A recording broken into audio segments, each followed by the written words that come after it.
First on CBS News, newly obtained GPS data shows the movement of the boat that carried Nolan Wells to Horn Island. Well, Errol, this is important because now we know the exact movement pattern of that boat that took Nolan Wells to the island. Exactly what time? Around 11:15 a.m. We're sinking. Can you all please come? NBC News has obtained audio as part of a records request that details the group calling for towing assistance. And is everybody on board in good health otherwise? Yeah. And then it came time to leave, and so Wyatt was like, Nolan, get on the boat. Like, come on, we're leaving. And Nolan was talking to that girl. So the GPS data of the boat has been released. I have been waiting for this because I know the boats have a GPS that's built inside on the boat. And does it match with what Nolan's friends were saying? Not only that, I'm going to explain to you how important this is that might match up with the GPS of not just his phone, but the other phone. And where the boat was docked at, I found something right down the street that might make sense. And the last video I brought to you about these creators who are releasing these calls and saying these narratives, well, there's another call that was on TikTok yesterday. Now, this call is dealing with the other side of the narrative. I'm going to let you guys hear it. Maybe you guys can let me know if you think this makes sense or if it's true or not. Stay tuned, Fugitive TV.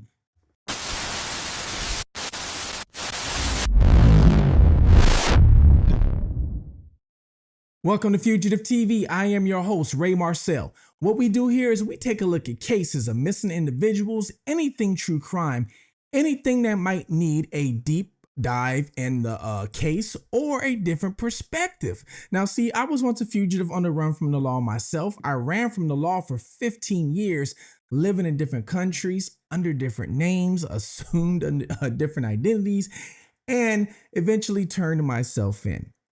Now I am a motivational speaker. I help family members locate missing people and sometimes even help locate fugitives that are running from the law because they have done something horrific to a family member. Because I know what it takes to vanish. I did it before.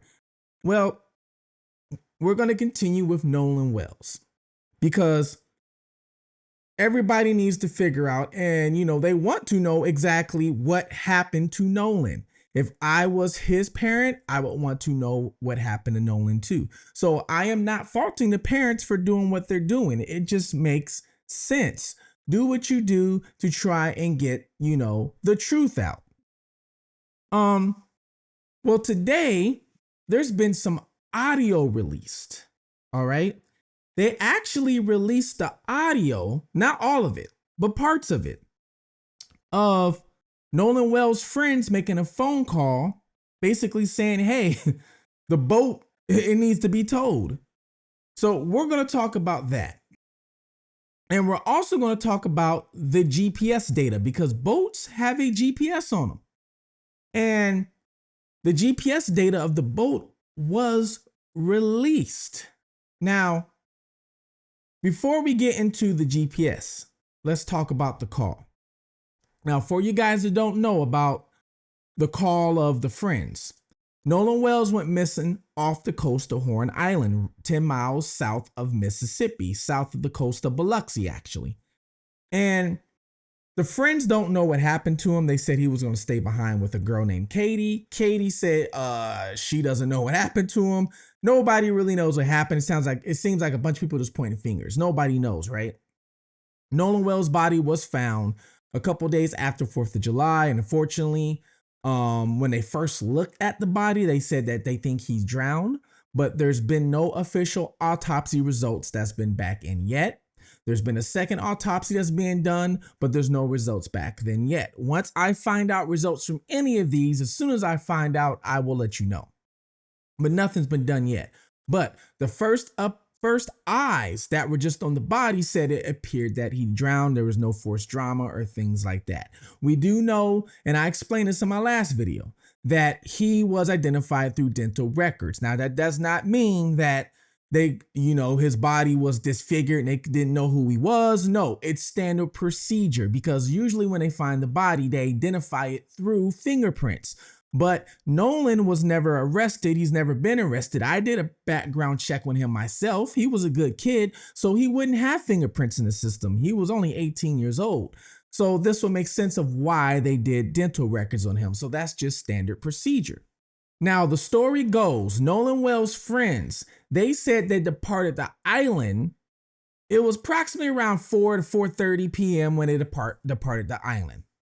They said they had to leave early because the boat was taking on too much water. And I'm going to describe to you guys why the boat was taking on too much water. Because some people are like, what do you mean taking on too much water? Well, I'm going to describe to you exactly what was going on with the boat. Okay.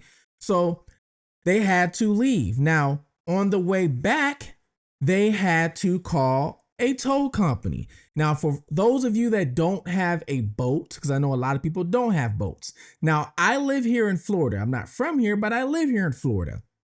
Here in Florida, I'm surrounded by water. I have water on the East Coast. I have the Gulf of Mexico, or what some people would say now, the Gulf of America on the West Coast. And then you have the Atlantic Ocean on the East Coast, you know, that touches Miami and Fort Lauderdale. So I'm surrounded by boats, even down South Key West. Boats are everywhere in Florida. You can't go a few blocks without seeing some sort of a boat. Everybody has a boat. Now, I'm not a boater. I don't claim to know a lot about them. But since I'm surrounded by a lot of boats, I can ask people a lot of questions about them. Now, on the way back, they had to call a tow company because to come tow the boat. Now, boats, you get boater's insurance. Just like you get car insurance, you can get boat insurance. So for example, if something happens with your car, you can call your insurance company. They can come tow it. If you have AAA, they can come tow it. And the same thing goes for boats or any other recreational vehicles, jet skis, all this stuff. You can get insurance for it. You can get towing for it, all that. So this shows that they have some sort of something going on a boat, either insurance-wise or towing-wise. So they called saying, hey, they need to get this boat towed because they can't make it back.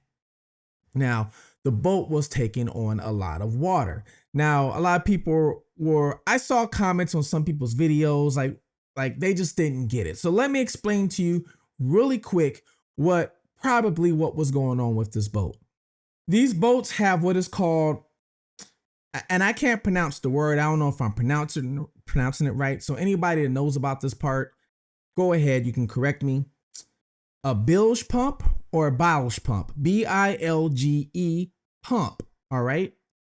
And apparently these pumps can always have issues. Now, if you look at this picture right here, you see how the water is getting pumped out the hole right there. Apparently, that's what this equipment does. It pumps the water out of the hole. So that way the boat doesn't take on too much water and start sinking. Now, some people have told me that this is an easy fix, depending on the boat you have. Some people say it could take 30 minutes to an hour. If it's a real complex job and you have to do some rewiring, it could take 2 to 4 hours. But it could be a 30-minute job by simply unscrewing, taking it out, and replacing it. All right. So let's keep this in mind. All right. That this was what was wrong with the boat. I wanted to show you this for a reason. So they released the boat GPS. It shows that they left. It was around 9:30 a.m. And I'm going to show you the exact times. And then they arrived at Horn Island a little bit after 11. Now remember, the island is 10 miles away from the coast, and also depending on exactly where they left from. All right. Now, from a report that I'm reading, they left from a private dock. All right. So let's get to the exact details of the GPS timeline, because I want you guys to keep this in mind. Well, Errol, this is important because now we know the exact movement pattern of that boat that took Nolan Wells to the island, exactly what time, around 11:15 a.m. the boat landed on the island. And then we know that after 5 p.m., that boat, without Nolan Wells on it, traveled a different route and docked in another place, different, actually quite a ways away from where it entered the water that morning. And then we know the route that those young men who were on the boat that took him that path that took them to the home of the boat's owner.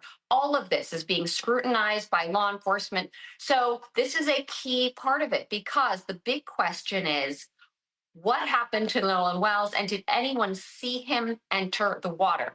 That question remains unanswered, Errol. So this right here is from WLOX. GPS data tracks boat movement before Nolan Wells' disappearance and death. Now this says GPS data from Mississippi Department of Marine Resources has tracked the movement of the boat 18-year-old Nolan Xavier Wells was on before his disappearance. Wells' body was found in the water off Horn Island on the morning of July 6th. He was reported missing the night of July 4th after he did not return from a boating trip with friends. According to data that CBS News obtained from Mississippi Department of Marine Resources, the boat left a private dock. So it left a private dock at approximately 9:56 a.m. on July 4th and arrived at Horn Island at 11:14 a.m. So it was at a private dock. So this could have been a private residence, a private business, meaning it's not public. So somebody privately owns this dock. The report shows that the boat left the island at 4:31 p.m., which that aligns with what the judge said. So if you remember, Ashley Cole, who is the judge, the mother of, I believe, Wyatt, or the stepmother of Wyatt, she made that statement. When she wrote that statement out, I forgot what social media platform it was, she gave the timeline and she said, hey, you know, they left at 4:30. So this exactly is what she's saying. Now, does this mean there's no foul play? No, it doesn't mean that. But it means, at least so far, this matches with what the friends have said, okay? The report shows the boat left at 4:30 p.m. It then traveled into Fort Bayou around 5:52 p.m., okay? So it then traveled into Fort Bayou around 5:52 p.m. before returning to the dock at 6:06 p.m. Officials said Wells did not return on the same boat as the group. All right. Now it gives you right here. This is Fort Bayou. All right. Later that night, the boat went to Fort Bayou boat launch at 7:19 p.m. was taken out of the water and traveled over to land to its owner's home in Biloxi. So just in case this sounds confusing, all right? They left the island at 4:31 p.m. Then it traveled into Fort Bayou, okay, at 5:52 p.m. So pretty much an hour and a half later. Before returning to the dock at 6:06 p.m. Now, it says the dock. Now, I've read some other reports that the dock is the original dock they left from. Then it says later that night, the boat went to Fort Bayou boat launch at 7:19. So it went to the original dock, if this is correct, at 6:06 p.m.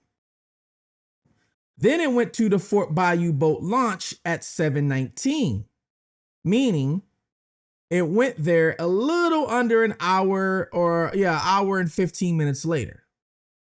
Then it was taken out of the water and traveled overland to its owner's home in Biloxi. All right. So there is proof that the boat was having issues that we know of by the dispatch call, and they came out and towed the boat. Now we do know the boat went to this area right here, Fort Bayou boat ramp. All right. And then from there, it went and traveled back to the owner's home. Now, I'm not going to tell you exactly the address or where it went to, but I looked it up. It's about 20 to 25 minutes away. All right. So all of that aligns. Now, the one thing I did notice, you know what's right here by this boat launch, this ramp? Because some people were saying, well, why did they go back to this ramp? That's suspicious. Why didn't they just leave from the private one? Well, you know what's right here? Now, I'm not saying this is why they went to the ramp, but I did notice this. Let me switch over to this right here. This is the same area, okay? Same exact area. Let me zoom in. For Bayou Ramp. All right, so they coming through the ramp and they go up. But you know what's right up the street? Let me show you what's right up the street. This looks like maybe 2 minutes away, if that.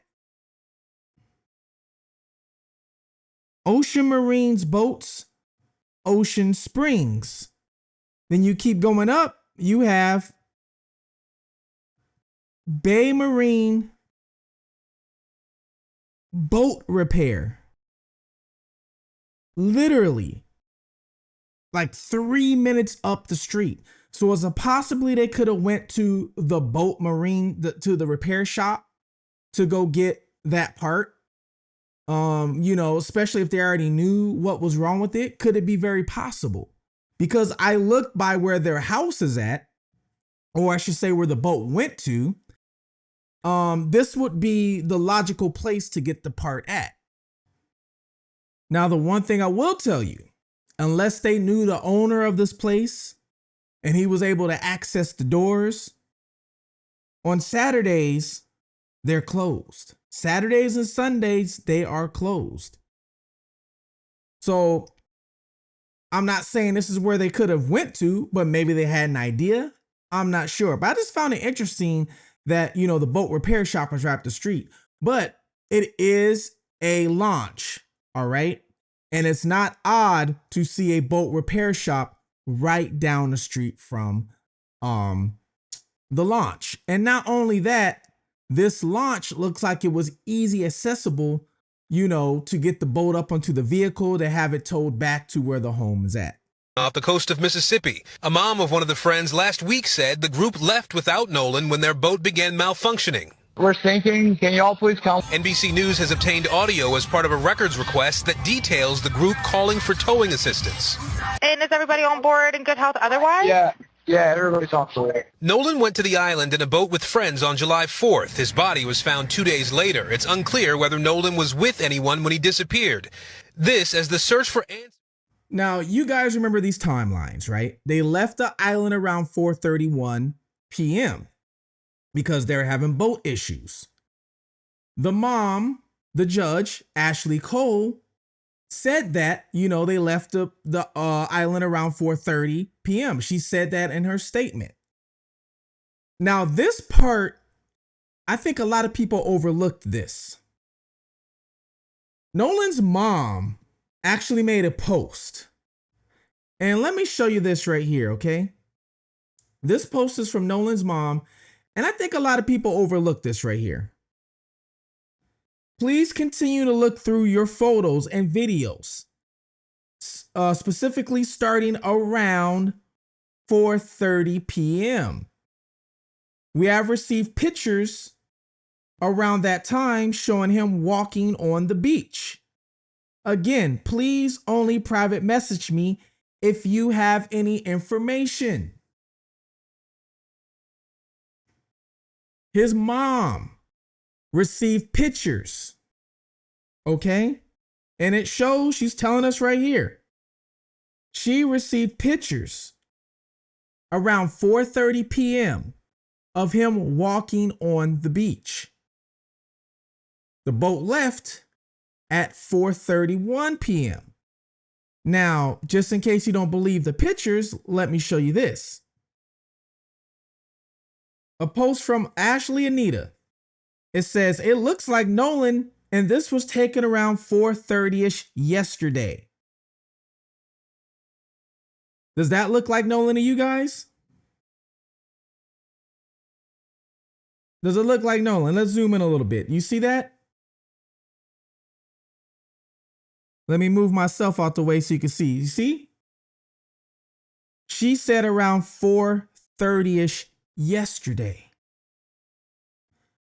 So if these kids are telling the truth, and the GPS is not lying, we know they left around 4:31. They left him behind on the island is what they all said. So does this mean that he was actually alive around 4:30ish and the kids are telling the truth about them leaving on an island or leaving him on an island around 4:30?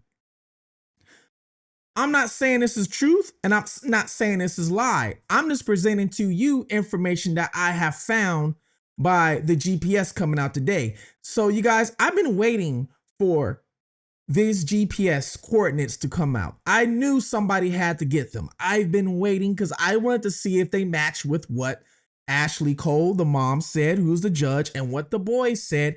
And not only that, I've been sitting on this picture. I've been waiting to see if it matches what this picture said and waiting to see what Nolan Wells' mom said. Like you say, keep information close to the vest. Ladies and gentlemen, this is what I do. So I have been waiting.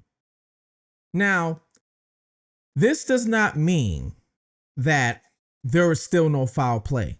That's not what I'm saying. But with the timeline of the GPS, the timeline of what the mom said, and the timeline of what Nolan mom said, this could verify that the boys might not be lying about when they left. And the moms might not be lying about when they left. And might not be lying about, hey, we left Nolan on the island. Now, we all might be looking at the boys sideways and we might say, well, why would you leave your friend on the island? That part we don't know. You got to remember, these kids are 18, 19 years old, not sober, drinking. Let me remind you here.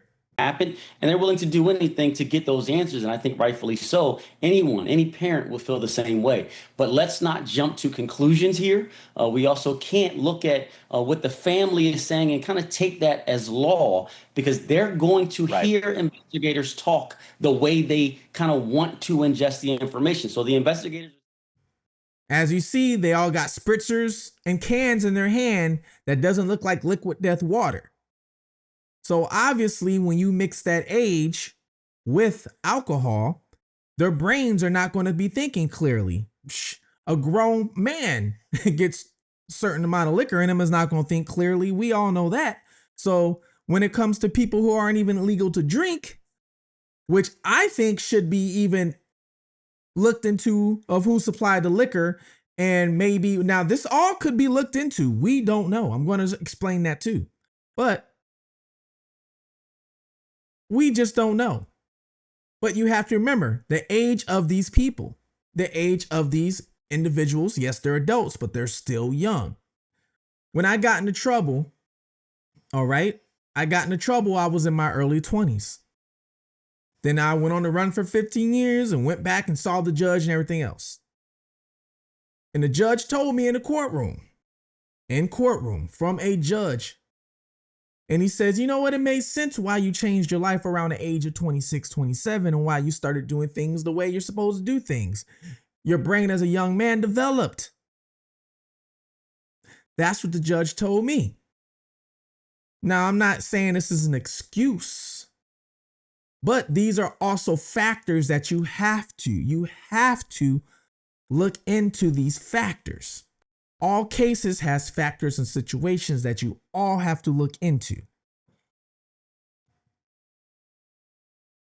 Now, another thing about the GPS, which is going to be very critical, is dealing with Nolan's phone. So you've got the GPS data from the boat. I understand Nolan's phone could also play a key role. What is the family's legal team saying about what it might show?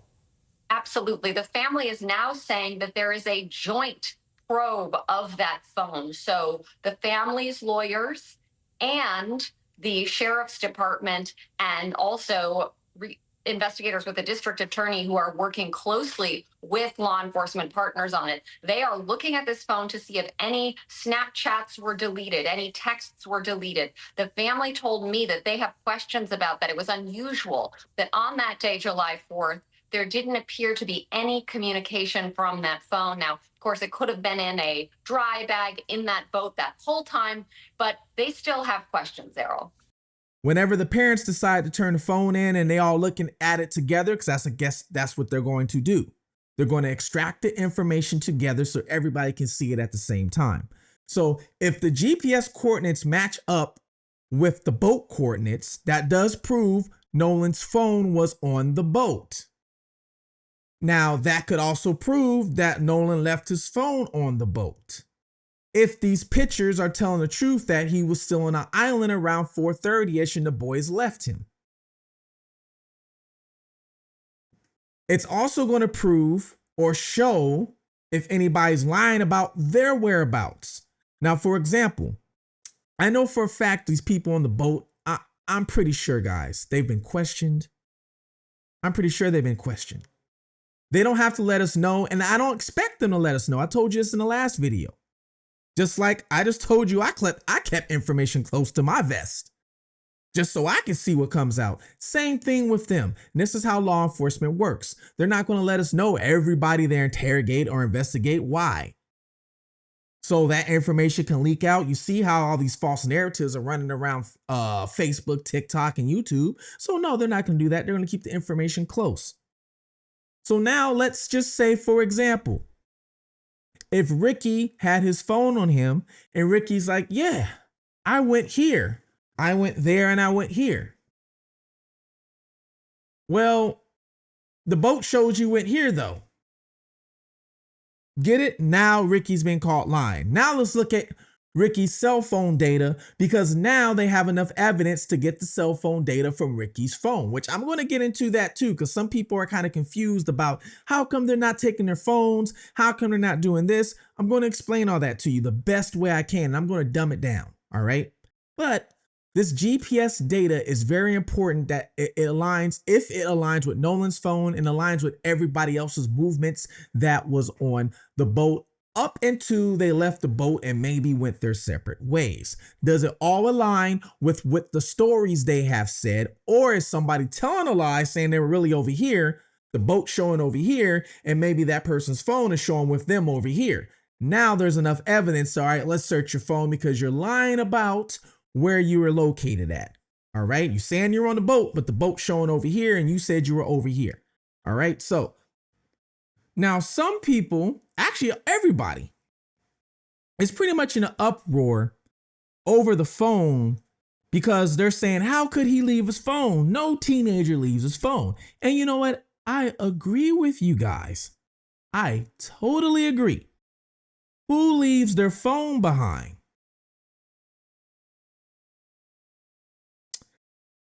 People who are on the beach. That's who, guys. I told you I live here in Florida. I go to the beach as much as I can. I myself have kids. Some of them were teenagers. Now they're young adults themselves. And when they come down to visit, we go to the water. We go to the beach. If we're riding on jet skis, we really don't have our phone on us unless it's in some sort of a dry bag or one of those clear, like Ziploc type bags that is built from your phone. And most of us leave the phone somewhere on land just so we don't lose the phone or drop it in the water, because you're not going to go swimming in there. So it's safer to keep your phone on land. And not only that, guys, this is salt water. It's not lake water, meaning there's salt in the water. Salt gets into your electronics. It is almost the end of your electronics. Your electronics are done because salt will start corroding your electronics. I don't even take my phone on the beach. I leave my phone in the car half the time, is what I do. And if I do take it to the beach, it's definitely not going with me in the water if I'm already in the water. Now, I do understand standing in the water, maybe it's up to your knees and you got your phone taken. So I understand that. All right. But if I'm going to be in the water, no, the phone's not going with me in the water. It's salt. Now, I'm not saying this is the way these kids think. I'm not saying that. But there was people coming out saying, hey, remember the one kid? He said, hey, it was no big deal for people to leave their phones on the boat because who are we going to call to contact? Everybody we need to talk to was right here. Then there was a big controversy of, well, you would need your phone on you just in case you need to call somebody. Some people were saying there is cell phone service. Some people were saying there's not cell phone service. I've never been to Horn Island, so I decided to look for myself. Is there cell phone service on this island? And what I found right here is this. All right. This is from National Parks Conservation Association, and it's describing the island. And it says right here, grass is on Horn Island, which is 10 miles long and no more than a mile across. So this island is actually 10 miles long. I didn't realize it was that long, and a mile across. The island doesn't have any drinking water, no shelter, no facilities, or no cell service. This is not the only place where I saw that this island didn't have cell phone service. I saw a news reporter made a statement a week ago also saying this island has no cell phone service. So if this island has no cell phone service, I can see, now I'm not saying this happened, but I can see why a person would leave their phone in a dry bag or their phone in a boat. Now, if you go back to the pictures, I don't see Nolan wearing a dry bag, in case you guys don't know what a dry bag is. Now, for some reason, in case if you don't know what a dry bag is, this is what a dry bag is, all right? A lot of boaters use them. A lot of people who are boating, they go to these islands, you know, things like that. This is what they use. They put their keys, they put their phone inside, they put anything inside that they need or want to keep dry, and that's why it's called a dry bag. And then once again, if you look at this picture, if that's Nolan, it doesn't look like he has a dry bag. Now, a phone could be in his hand, yes, because the phone, I mean, this is kind of blurry, right? But it doesn't look like he's carrying a dry bag. It looks like he's walking with a female. Now, we don't know who the female is, but he's walking with a female. Now, this video, I don't know if this video is legit, but I'm just showing you this video just to look. Look at it, people in the water. The water pretty much is going up to everybody's chest. I really don't see nobody on their phone in the water because once again, it's salt water. All right. So I really don't see anybody, you know, in the water on their phone. They have drinks in their hands. And when you look at the original video of this that we all have seen, you really don't see nobody on their phone, just this one person really, but you really don't see nobody on their phone. But still, again, you see people in the water's up to their chest. So the water is pretty high. It's not like they're, you know, the water's up to their knees. The water's going up to their chest and it's to their neck. And you really don't see anybody on their phone. Now, there is a call, an audio call that I want to show you guys. Now, this came out once again from somebody on TikTok. So I don't know if this is true or this is fake. All right. Just like in my last video, I had to try and debunk the call, or not the call, but the information. And so far in that last video, information I don't think is correct, because if it was correct, people would be getting arrested over that. And not only that, if it was correct, meaning my last video I showed you guys, they were saying somebody opened the body during transportation to Washington, D.C. That would be tampering with evidence, tampering with the corpse. And now potentially that second autopsy could get thrown out of court because somebody tampered with evidence. So that's something we don't want if that happened. We don't want that. Now, there's another call that came on TikTok. Listen to this call. It's very interesting. We got out to the island around like 10:30. Everybody was hanging out, having a good time. And then it came time to leave. And so Wyatt was like, Nolan, get on the boat.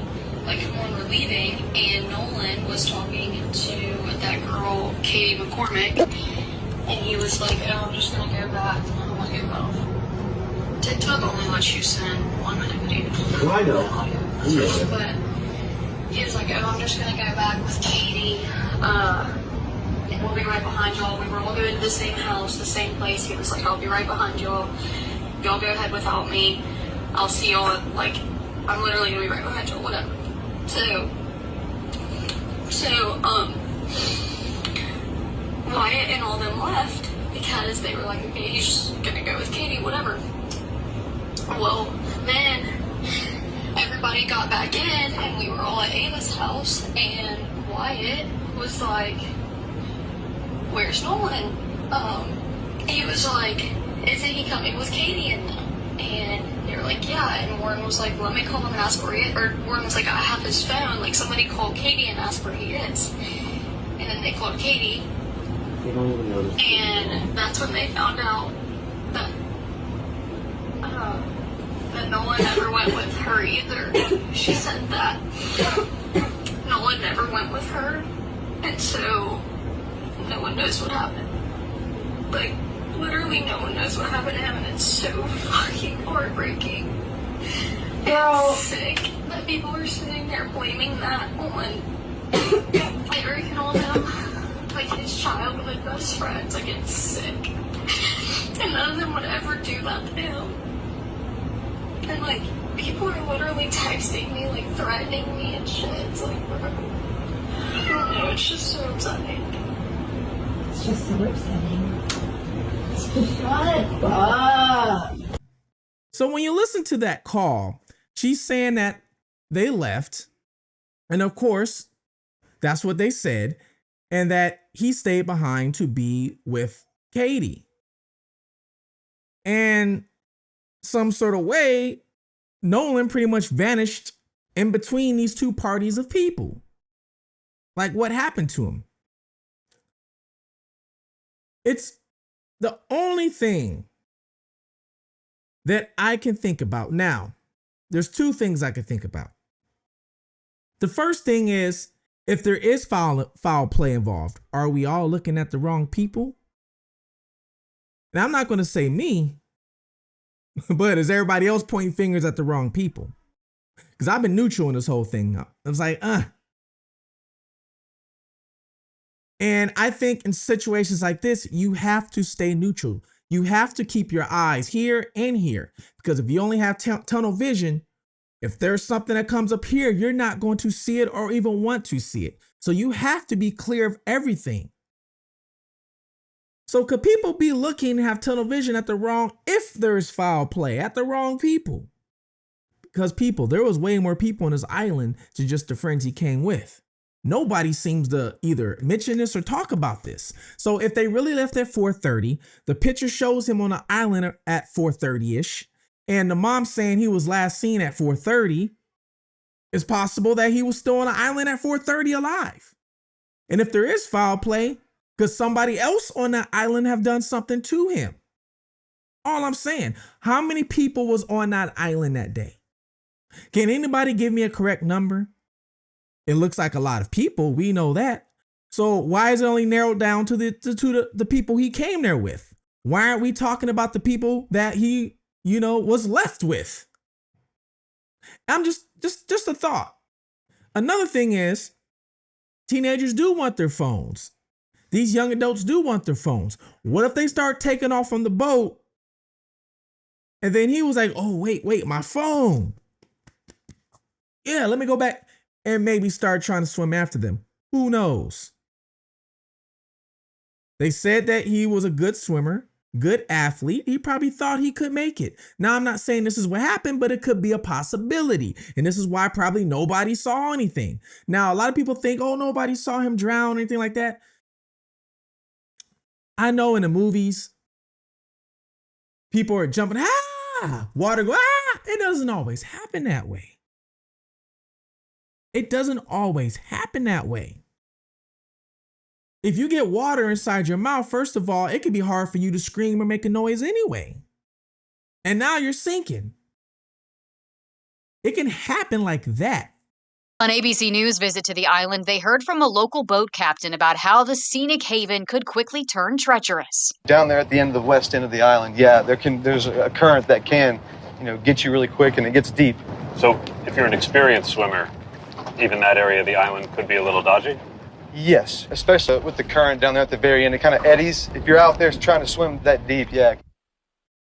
Now, like I said, I'm not saying this is what happened, but it just raises questions. Could this person be telling the truth, or could they be telling another? Could this be another lie for the other side this time? I don't know, but I presented to you everything that I could think of. Now, the one thing and the very last thing I want to touch on is evidence. Evidence, guys. I know a lot of people want these people need to be arrested and such. It doesn't always work that way, especially when you're dealing with somebody who knows their rights and knows the law. All right. Anytime a judge, police just can't go take somebody's cell phone. They can't just start searching and subpoena. They can't just do that, okay? Because that is a violation of our rights. It's a violation of our rights. Police have to prove probable cause through an affidavit. That's a sworn statement. That can also be supplemented by testimony in front of the issuing judge. Illegal search and seizure. It's one of the first 5 amendments in our amendment in the rights. So illegal search and seizure. It's a violation of our rights. So a judge has to sign off on that. And what happens is an investigator or a police officer pretty much has to file an affidavit, and then they give the affidavit to the judge, and the judge has to sign off on that. Now, the affidavit has to have probable cause, enough evidence of probable cause for the judge to sign off on, okay, this person's rights need to be violated. I don't know all of the facts surrounding the case. I have yet to see a fact or a piece of evidence that suggests any foul play.